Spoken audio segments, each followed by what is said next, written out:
ಸ್ನೇಹಿತರೆ, ಮೀಡಿಯಾ ಮಾಸ್ಟರ್ಸ್ಗೆ ಸ್ವಾಗತ ಸುಸ್ವಾಗತ. ಗೆಳೆಯರೆ, ದೆಹಲಿ ಸ್ಫೋಟ ಪ್ರಕರಣಕ್ಕೂ ಹರಿಯಾಣದ ಅಲ್ಫಲ್ಹಾ ಯೂನಿವರ್ಸಿಟಿಗೂ ಇರೋ ಕನೆಕ್ಷನ್ ಬಗ್ಗೆ ನಿಮಗೆ ಗೊತ್ತಿದೆ. ಆದರೆ ಇದೇ ಅಲ್ಫಲ್ಹಾ ಯೂನಿವರ್ಸಿಟಿ ಹಾಗೂ ಕರ್ನಾಟಕದ ನಡುವೆ ಕೂಡ ಒಂದು ನಂಟಿತ್ತು ಅಂದರೆ ನಿಮಗೆ ಆಶ್ಚರ್ಯ ಆಗಬಹುದು. ಅದು ಕೂಡ 2007 ಹಾಗೂ 2008ರಲ್ಲಿ ದೇಶದಾದ್ಯಂತ ನಡೆದ ಸರಣಿ ಸ್ಫೋಟದ ಆರೋಪಿಗಳಿಗೂ ಅಲ್ಫಲ್ಹಾ ಕಾಲೇಜಿಗೂ ಮತ್ತು ಕರ್ನಾಟಕಕ್ಕೂ ಒಂದು ನಂಟಿತ್ತು. ಈ ಬಗ್ಗೆ ಒಂದಷ್ಟು ಮಾಹಿತಿ ಈಗ ಹೊರಬೀಳ್ತಾ ಇದೆ. ಅಲ್ಫಲ್ಹಾ ಬಗೆಗಿನ ತನಿಖೆಗಳು ಮತ್ತೆ ಹೊಸ ತಿರುವನ್ನು ಪಡ್ಕೊಳ್ತಾ ಇವೆ. ಹಾಗಾದರೆ ಏನಿದು ಹೊಸ ಮಾಹಿತಿ? ಇಲ್ಲಿ ಅಲ್ಫಲ್ಹಾ ಕರ್ನಾಟಕಕ್ಕೆ ಹೇಗೆ ಕನೆಕ್ಟ್ ಆಗುತ್ತೆ ಅನ್ನೋದ್ರ ಬಗ್ಗೆ ಒಂದಷ್ಟು ಮಾಹಿತಿಯನ್ನು ನಾವಿಲ್ಲಿ ನೋಡೋಣ. ಗೆಳೆಯರೆ, ಅಲ್ಫಲ್ಹಾ ಯೂನಿವರ್ಸಿಟಿಯ ಕುಕೃತ್ಯಗಳ ಪುಟಗಳು ಒಂದೊಂದಾಗಿ ಓಪನ್ ಆಗ್ತಾ ಇವೆ. ದೆಹಲಿ ಸ್ಫೋಟದ ಆರೋಪಿಗಳೆಲ್ಲ ಕೂಡ ಅಲ್ಫಲ್ಹಾ ಜೊತೆ ಸಂಬಂಧ ಮತ್ತು ಸಂಪರ್ಕವನ್ನು ಹೊಂದಿದ್ದವರೇ. ಕ್ಯಾಂಪಸ್ಸಲ್ಲೇ ಉಗ್ರ ಚಟುವಟಿಕೆಗಳು ನಡೀತಾ ಇದ್ವು. ಅಲ್ಲಿ ಸ್ಫೋಟಕಗಳನ್ನು ದಾಸ್ತಾನು ಮಾಡ್ತಾ ಇದ್ರು, ಮೀಟಿಂಗ್ಗಳನ್ನು ಮಾಡ್ತಾ ಇದ್ರು, ಬೇರೆ ಉಗ್ರರನ್ನು ಕರ್ಕೊಂಡು ಬಂದು ಅಲ್ಲಿ ನೆಲೆ ನಿಲ್ಲಿಸಲಾಗ್ತಾ ಇತ್ತು. ಅಲ್ಫಲ್ಹಾ ಅನ್ನೋದು ಉಗ್ರರ ಪಾಲಿನ ಸೇಫ್ ಹೌಸ್ ಆಗಿತ್ತು ಅನ್ನೋದು ಇದುವರೆಗಿನ ತನಿಖೆಯಲ್ಲಿ ಗೊತ್ತಾದ ವಿಷಯ.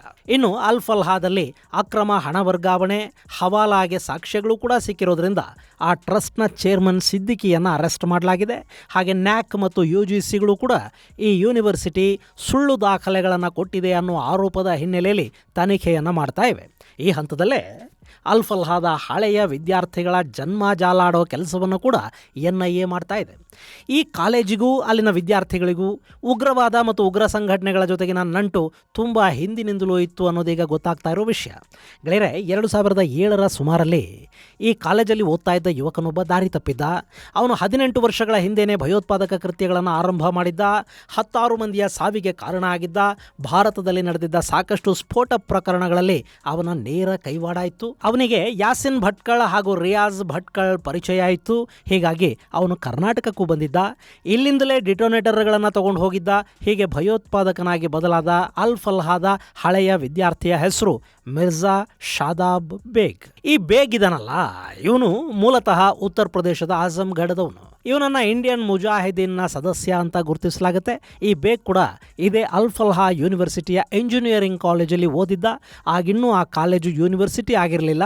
ಇಂಜಿನಿಯರಿಂಗ್ ಕಾಲೇಜಲ್ಲಿ ಅವನು BTech ಮಾಡ್ದ. ಅಲ್ಲಿದ್ದಾಗಲೇ ಇಂಡಿಯನ್ ಮುಜಾಹಿದೀನ್ ಹಾಗೂ ಸಿಮಿ ಅಂದರೆ ಸ್ಟೂಡೆಂಟ್ ಇಸ್ಲಾಮಿಕ್ ಮೂವ್ಮೆಂಟ್ನ ಸಂಪರ್ಕಕ್ಕೆ ಬಂದಿದ್ದ ಮಿರ್ಜಾ ದೇಶದಾದ್ಯಂತ ಸ್ಫೋಟಗಳನ್ನು ನಡೆಸುವ ಹುನ್ನಾರವನ್ನು ಮಾಡ್ದ. ಎಲೆಕ್ಟ್ರಾನಿಕ್ಸ್ ಮತ್ತು ಇನ್ಸ್ಟ್ರುಮೆಂಟೇಷನ್ ವಿಭಾಗದಲ್ಲಿ BTech ಮಾಡಿದ್ದ ಅವನಿಗೆ ಬಾಂಬುಗಳನ್ನು ತಯಾರು ಮಾಡೋದು ಹೆಚ್ಚು ಕಷ್ಟ ಆಗ್ತಿರಲಿಲ್ಲ. ಆದರೆ ಅವನಿಗೆ ಬಾಂಬ್ ತಯಾರಿಸೋದಕ್ಕೆ ಬೇಕಾದ ಡಿಟೋನೇಟರ್ಗಳು ಹಾಗೂ ಇನ್ನಿತರ ವಸ್ತುಗಳು ಬೇಕಾಗಿದ್ದು. ಅದಕ್ಕಾಗಿ ಅವನು ಸಂಪರ್ಕಿಸಿದ್ದು ಕರ್ನಾಟಕದ ಖತರ್ನಾಕ್ ಬ್ರದರ್ಸ್ ಅಂತಲೇ ಗುರುತಿಸಿಕೊಂಡಿದ್ದ ರಿಯಾಜ್ ಭಟ್ಕಳ್ ಮತ್ತು ಯಾಸಿನ್ ಭಟ್ಕಳ್ರನ್ನು.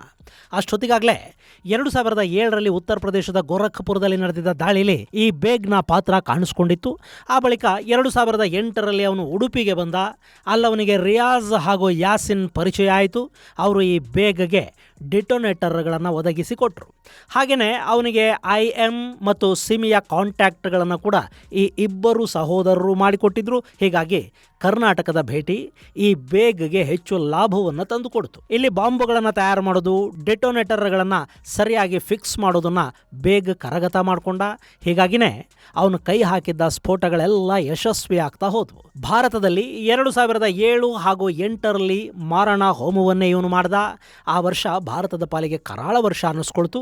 ದೆಹಲಿ, ಮುಂಬೈ, ಅಹಮದಾಬಾದ್ ಸ್ಫೋಟ, ಬೆಂಗಳೂರು, ಸೂರತ್ ಹಾಗೂ ಇನ್ನಿತರ ಪ್ರದೇಶಗಳಲ್ಲಿ ಬಾಂಬ್ ಸ್ಫೋಟಗಳಾದವು. ಕರ್ನಾಟಕದಲ್ಲಿ ನಡೆದ ಬಾಂಬ್ ಸ್ಫೋಟದಲ್ಲಿ ಮಹಿಳೆಯೊಬ್ಬರು ಸಾವನ್ನಪ್ಪಿದ್ರು. ಆದರೆ ಗುಜರಾತ್ ಮತ್ತು ರಾಜಸ್ಥಾನದಲ್ಲಿ ಭಾರಿ ಪ್ರಮಾಣದ ಹಾನಿ ಸಂಭವಿಸಿತು. ಅದರಲ್ಲೂ ಅಹಮದಾಬಾದ್ ಸ್ಫೋಟದಲ್ಲಿ ಸಾಕಷ್ಟು ನಷ್ಟ ಉಂಟಾಯಿತು. ಈ ಮಿರ್ಜಾ ಶಾದಾಬ್ ಬೇಗ್ ಅನ್ನೋ ಅಲ್ಫಲ್ಹಾ ಭಯೋತ್ಪಾದಕನಿಗಾಗಿ ಹುಡುಕಾಟ ಶುರುವಾಗಿದೆ. ಗೆಳೆಯರೆ, ಅಹಮದಾಬಾದಲ್ಲಿ ನಡೆದಿದ್ದ ಈ ಘಟನೆ ತುಂಬ ದೊಡ್ಡ ಹಾನಿಯನ್ನೇ ಉಂಟು ಮಾಡಿತು. ಅಲ್ಲಿ ದಾಳಿಯಲ್ಲಿ ಸಾಕಷ್ಟು ನಷ್ಟ ಉಂಟಾಯಿತು. ಸಾಕಷ್ಟು ಮಂದಿ ಪ್ರಾಣ ಕಳ್ಕೊಂಡ್ರು. ಹೀಗಾಗಿ ಅಹಮದಾಬಾದ್ ಬಾಂಬ್ ಬ್ಲಾಸ್ಟ್ ಕೇಸಲ್ಲಿ ಅಲ್ಲಿನ ಪೊಲೀಸರು 3 ತಂಡಗಳನ್ನು ಮಾಡಿದರು ಹಾಗೂ ಆ ಸ್ಫೋಟದಲ್ಲಿ ಭಾಗಿಯಾಗಿದ್ದವರನ್ನು ಹಿಡಿದುಕೊಟ್ಟವರಿಗೆ ಬಹುಮಾನವನ್ನು ಕೂಡ ಘೋಷಣೆ ಮಾಡಲಾಯಿತು. ಆ ಸ್ಫೋಟ ನಡೆಸಿದ ಭಯೋತ್ಪಾದಕರ ತಂಡದಲ್ಲಿ ಖಯಾಮುದ್ದೀನ್ ಕಪಾಡಿಯಾ, ಮುಜೀಬ್ ಶೇಖ್ ಹಾಗೂ ಅಬ್ದುಲ್ ರಾಜಿಕ್, ಆತಿಫ್ ಅಮೀನ್ ಮತ್ತು ಮಿರ್ಜಾ ಶಾದಾಬ್ ಬೇಗ್ರನ್ನ ಹಿಡಿಯೋದಕ್ಕೆ ಪೊಲೀಸರು ತಂಡಗಳನ್ನು ರಚನೆ ಮಾಡಿದ್ರು. ಆದರೆ ಈ ಬೇಗ್ ಮಾತ್ರ ಅವತ್ತು ಪೊಲೀಸರಿಗೆ ಸಿಗಲಿಲ್ಲ. ಇಲ್ಲಿ ಸಿಮಿ ಅಂದರೆ student Islamic movement of India ಆಯ್ತಲ್ಲ, ಆ ಸಂಘಟನೆ ಈ ಸ್ಫೋಟಗಳಿಗೆ ಬೇಕಾದ ಎಲ್ಲ ನೆರವುಗಳನ್ನು ಒದಗಿಸಿಕೊಟ್ಟಿತ್ತು. ಬೇಗ್ ಅಲ್ಲಿ ಬಾಂಬ್ ಸಿದ್ಧಪಡಿಸಿದ್ದ. ಅಷ್ಟೇ ಅಲ್ಲದೆ ಅವನು ಇನ್ನಷ್ಟು ಮಂದಿಗೆ ಬಾಂಬುಗಳನ್ನು ತಯಾರು ಮಾಡೋದು ಹೇಗೆ ಅನ್ನೋ ಬಗ್ಗೆ ತರಬೇತಿಯನ್ನು ಕೂಡ ಕೊಟ್ಟಿದ್ದ. ಅವನನ್ನು ಹಿಡಿಯೋದಕ್ಕೆ ಪೊಲೀಸರು ಎಷ್ಟೇ ಪ್ರಯತ್ನ ಪಟ್ಟರೂ ಕೂಡ ಅದು ಸಾಧ್ಯ ಆಗಲಿಲ್ಲ. 2019ರಲ್ಲಿ ಅವನು ಆಫ್ಘನಿಸ್ತಾನದಲ್ಲಿದ್ದಾನೆ ಅನ್ನೋ ಮಾಹಿತಿ ಬಂತು. ಆ ಬಳಿಕ ಅಲ್ಲಿ ಕೂಡ ಅವನು ಸುಳಿವು ಲಭ್ಯ ಆಗಲಿಲ್ಲ. ಹೀಗಾಗಿ ಅವನ ಬಗ್ಗೆ ಸುಳಿವು ಕೊಟ್ಟವರಿಗೆ ₹1,00,000 ಬಹುಮಾನವನ್ನು ಪೊಲೀಸರು ಘೋಷಣೆ ಮಾಡಿದರು. ಇವತ್ತಿಗೂ ಕೂಡ ಆ ಬಹುಮಾನದ ಹಣ ಹಾಗೇ ಇದೆ. ಈ ಬೇಗ್ನ ಬಂಧನ ಸಾಧ್ಯ ಆಗಿಲ್ಲ. ಇಲ್ಲಿ ಬೇಗ್ ಅನ್ನೋನು ಎಷ್ಟು ಡೇಂಜರಸ್ ಆಗಿ ಬಾಂಬುಗಳನ್ನು ಸಿದ್ಧ ಮಾಡಿದ್ದ ಅಂದರೆ 2007ರಲ್ಲಿ ಗೋರಖ್ಪುರದಲ್ಲಿ ಲಂಚ್ ಬಾಕ್ಸ್ ಹಾಗೂ ಸೈಕಲ್ ಬಾಂಬ್ ಸ್ಫೋಟಗೊಂಡು, ಆದರೆ ಆ ದಾಳಿಯ ತೀವ್ರತೆ ತುಂಬ ಹೆಚ್ಚಿರಲಿಲ್ಲ. ಅಲ್ಲಿ ಸುಮಾರು 6 ಮಂದಿ ಗಾಯಗೊಂಡಿದ್ದರು. ಅದನ್ನು ಹೊರತುಪಡಿಸಿ ಯಾರೂ ಸಾವನ್ನಪ್ಪಲಿಲ್ಲ. ಆದರೆ 2008ರ ಮೇ 13ನೇ ತಾರೀಕು ಜೈಪುರದ ಟೂರಿಸ್ಟ್ ಸ್ಪಾಟ್ಗಳಲ್ಲಿ ನಡೀತಲ್ಲ ದಾಳಿ, ಅದರಲ್ಲಿ 60 ಮಂದಿ ಸಾವನ್ನಪ್ಪಿದರು. ಆ ಬಳಿಕ ಜುಲೈ 26ನೇ ತಾರೀಕು ಅಹಮದಾಬಾದಲ್ಲಿ ಬಾಂಬ್ ಸ್ಫೋಟ ಆಗಿ ಅಲ್ಲಿ ಸುಮಾರು 50 ಮಂದಿ ಸಾವಿಗೀಡಾದರು. ಅಹಮದಾಬಾದಲ್ಲಿ 1 ಗಂಟೆ 10 ನಿಮಿಷದ ಅವಧಿಯಲ್ಲಿ 20 ಕಡೆಗಳಲ್ಲಿ ಸರಣಿ ಸ್ಫೋಟಗಳಾದವು. ಈ ಎಲ್ಲ ದಾಳಿಗಳ ಹಿಂದೆ ಬೇಗ್ ಇದ್ದಾನೆ ಅನ್ನೋದು ಪೊಲೀಸರಿಗೆ ಖಚಿತವಾಗಿ ಗೊತ್ತಿತ್ತು.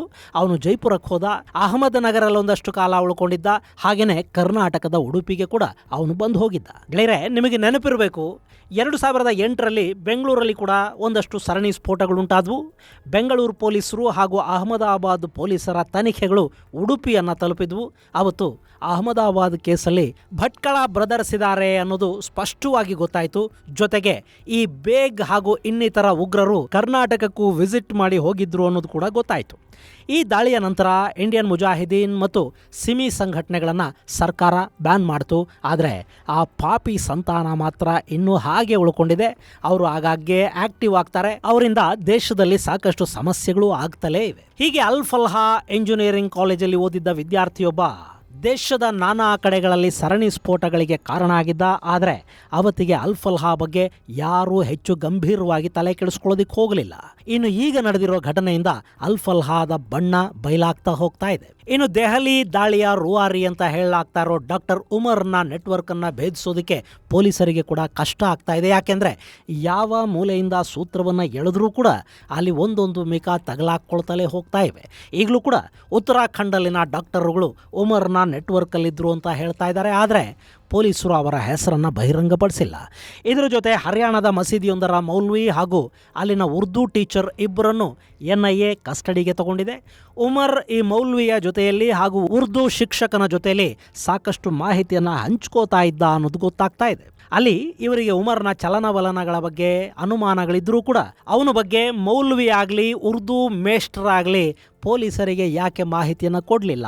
ಈ ಸ್ಫೋಟದ ಬಗ್ಗೆ ಮೊದಲೇ ಅವರಿಗೆ ಗೊತ್ತಿತ್ತಾ ಅನ್ನೋ ಅನುಮಾನಗಳು ಕೂಡ ಪೊಲೀಸರನ್ನು ಕಾಡ್ತಾ ಇವೆ. ಹೀಗಾಗಿ NIA ಅಧಿಕಾರಿಗಳು ಈ ಇಬ್ಬರನ್ನು ಕಸ್ಟಡಿಗೆ ತಗೊಂಡು ವಿಚಾರಣೆಯನ್ನು ಮಾಡ್ತಾ ಇದ್ದಾರೆ. ಮುಂದಿನ ದಿನಗಳಲ್ಲಿ ಅಲ್ ಫಲ್ಹಾದ ಮತ್ತಷ್ಟು ರಹಸ್ಯಗಳು ಹೊರಬರುವ ಸಾಧ್ಯತೆಗಳಿವೆ. ಸದ್ಯಕ್ಕಂತೂ ದೆಹಲಿ ಸೇರಿದ ಹಾಗೆ ದೇಶದ ನಾನಾ ಭಾಗಗಳಲ್ಲಿ ಮಸೀದಿಗಳಲ್ಲಿ ಶೋಧ ಕಾರ್ಯಗಳನ್ನು ಮಾಡುವ ಕೆಲಸಗಳು ಆರಂಭ ಆಗಿವೆ. ಹಾಗೆ ದೇಶದ ಬೇರೆ ಬೇರೆ ಕಡೆಗಳಲ್ಲಿರುವ ಮುಸ್ಲಿಂ ಶಿಕ್ಷಣ ಸಂಸ್ಥೆಗಳೇನಿವೆ ಅವುಗಳ ಮೇಲೆ ಕೂಡ ಒಂದು ಕಣ್ಣಿಡಬೇಕಾದ ಅಗತ್ಯ ಇದೆ ಮತ್ತು ಅಲ್ಲೂ ಒಂದಷ್ಟು ತನಿಖೆಗಳು ನಡೀಬೇಕಾದ ಅಗತ್ಯ ಕಾಣ್ತಾ ಇದೆ. ಹಾಗೆ ಮಾಡದೇ ಇದ್ದರೆ ಈ ದೇಶದಲ್ಲಿ ಮತ್ತಷ್ಟು ಅಲ್ ಫಲ್ಹಾಗಳು ಹುಟ್ಕೊಳ್ಳೋ ಸಾಧ್ಯತೆ ಇರುತ್ತೆ. ಸೊ ಕೇಂದ್ರದ ತನಿಖಾ ಏಜೆನ್ಸಿಗಳು ಅನುಮಾನಾಸ್ಪದ ಟ್ರಾನ್ಸಾಕ್ಷನ್, ಹವಾಲಾ ಹಣ ಮುಂತಾದವುಗಳ ಬಗ್ಗೆ ತನಿಖೆಯನ್ನು ಆರಂಭ ಮಾಡಿವೆ. ಒಟ್ಟಲ್ಲಿ ಅಲ್ ಫಲ್ಹಾ ಅನ್ನೋದು ಈಗಲ್ಲ, ಸುಮಾರು 19 ವರ್ಷಗಳ ಹಿಂದಿನಿಂದಲೂ ಭಯೋತ್ಪಾದಕರ ಸ್ಟಡಿ ಸೆಂಟರ್ ಆಗಿತ್ತು ಅನ್ನೋದು ಗೊತ್ತಾಗ್ತಾ ಇದೆ. ಆದರೆ ಇಷ್ಟು ದಿನಗಳಿಂದ ಇದು ಏಜೆನ್ಸಿಗಳ ಗಮನಕ್ಕೆ ಬಾರದೇ ಇರೋದು ಹೇಗೆ ಅನ್ನೋದು ಆಶ್ಚರ್ಯಕ್ಕೆ ಕಾರಣವಾಗ್ತಾ ಇರೋ ಅಂಶ. ಹಾಗೆಯೇ ಸರಿಯಾದ ದಾಖಲೆಗಳೂ ಇಲ್ಲದೆ ಅಲ್ ಫಲ್ಹಾ ಯೂನಿವರ್ಸಿಟಿ ಹೇಗಾಯಿತು, ಅದಕ್ಕೆ ಅನುಮತಿಗಳನ್ನು ಕೊಟ್ಟವರು ಯಾರು, ಆ ಅನುಮತಿಗಳಿಗಾಗಿ ಇನ್ಫ್ಲೂಯೆನ್ಸ್ ಮಾಡಿದವರು ಯಾರು ಅನ್ನೋ ಬಗ್ಗೆ ಕೂಡ ಸಮಗ್ರ ತನಿಖೆಗಳು ನಡೀಬೇಕಾದ ಅಗತ್ಯ ಇದೆ. ಇದು ಗೆಳೆಯರೆ, ಅಲ್ ಫಲ್ಹಾ ಕಾಲೇಜಲ್ಲಿ ಓದಿದ್ದ ಯುವಕನೊಬ್ಬ ಹೇಗೆ ಭಯೋತ್ಪಾದಕ ಕೃತ್ಯಗಳಲ್ಲಿ ಭಾಗಿಯಾಗಿದ್ದ ಅನ್ನೋದರ ಕುರಿತಾದ ಒಂದಷ್ಟು ಮಾಹಿತಿ. ಮುಂದಿನ ಸಂಚಿಕೆಯಲ್ಲಿ ಮತ್ತಷ್ಟು ವಿಶೇಷಗಳ ಜೊತೆ ಮತ್ತೆ ಭೇಟಿಯಾಗೋಣ. ಅಲ್ಲಿವರೆಗೆ ಜೈ ಹಿಂದ್, ಜೈ ಕರ್ನಾಟಕ.